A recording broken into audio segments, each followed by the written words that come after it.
Hello， 大家好，今天继续分享2020-30 mini 雨林缸的制作过程。根据自己雨林缸的尺寸，我们制作一个假底，用格子板，然后用茶带快速的做一个假底。紧接着把假底放到雨林缸里面，上面铺一层生化棉，防止将来种植物的土掉到水里面。我用的熔岩石做的前面的装饰，白色的胶水是骨架胶。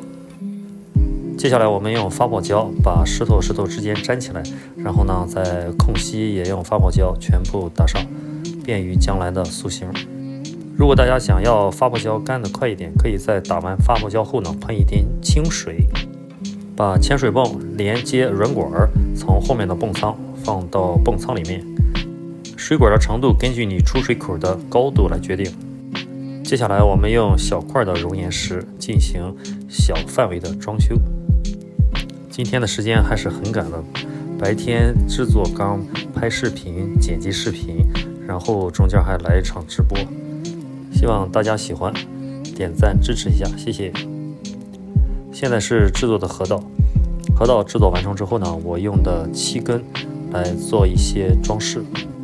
除了漆根呢，我还会用到一些榕树须。我一般习惯是在种完植物之后呢，再添加榕树须，所以这些视频没有体现。好了，我们现在加水测试一下水泵的流量。